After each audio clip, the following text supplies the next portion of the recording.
My name is Dr. Michael Postow, and I'm the Chief of the Melanoma Service at Memorial Sloan Kettering Cancer Center in New York City.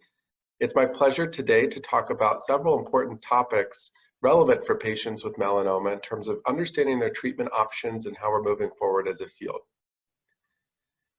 The first topic that we'll talk about will be understanding treatment options for patients with BRAF mutant melanoma.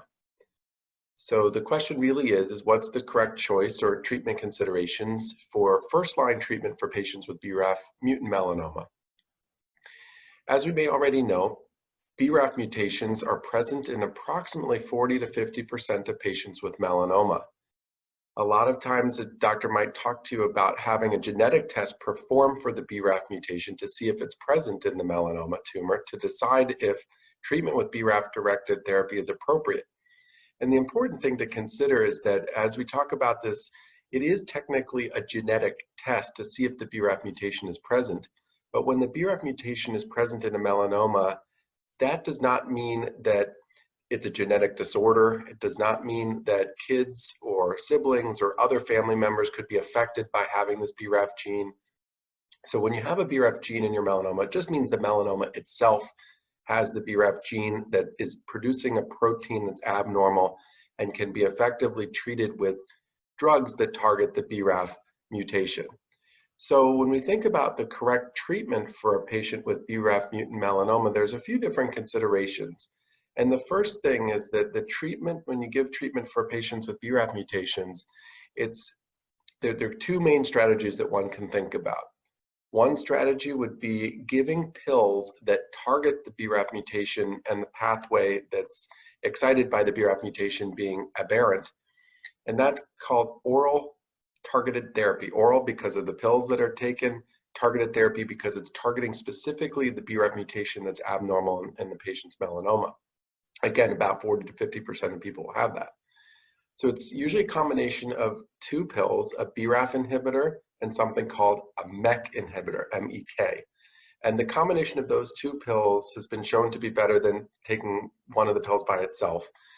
And we give patients the combinations. There's 3 different FDA-approved combinations that are available from 3 different drug companies. And we believe the efficacy of all 3 of these combinations is essentially the same. Each of these different combinations has a little bit different side effect profile. So it would be worth talking to your doctor about which combination might be right for you among these 3 different combinations that are available. But that's one strategy of combining a BRAF inhibitor and a MEK inhibitor pill, targeted therapy for patients with BRAF mutant melanoma. The other option would be immunotherapy.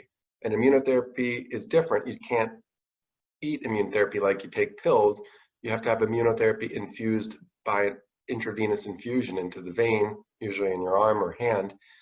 And it remains an open question of what's better for patients with BRAF mutant melanoma. Do you take the pills that target the BRAF and MEK mutations or the BRAF and MAP kinase pathway, or do you take the IV immune therapies? And what different situations should you do one versus do the other? And there's a lot of disagreement on this, and there are no exact right situations to do one or the other approach because both are entirely reasonable approaches for patients with the BRAF mutant melanoma to start with in the first-line setting.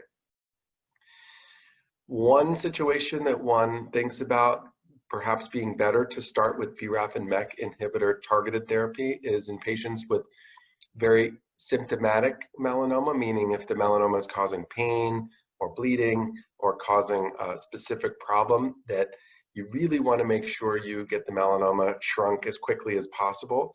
The BRAF and MEK pills usually are the better approach instead of immunotherapy in that situation.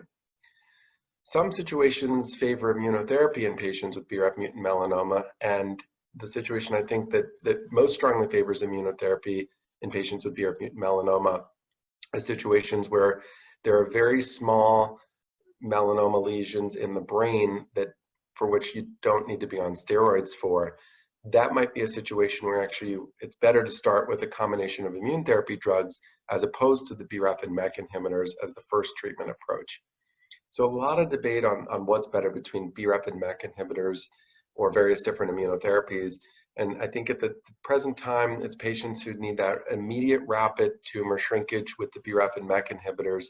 Those are people that I think are really the most appropriate for BRAF MEK inhibitors up front with BRAF mutant melanoma. The one additional piece of data that I'll mention before transitioning to some other topics is there's some new information that came out that suggested when you combine the BRAF and MEK inhibitors, vemurafenib and cobimetinib, respectively, with an immune therapy drug called atezolizumab, that the results look better than vemurafenib and cobimetinib alone. Now, those results are related specifically to improving the time that the BRAF and MEK inhibitors work. So if you're starting a BRAF and MEK inhibitor with your physician, it would be worth asking them to see, should I be also doing atezolizumab immunotherapy when I'm starting my BRAF and MEK inhibitor in the first-line setting, or should we save immunotherapy for a later time point?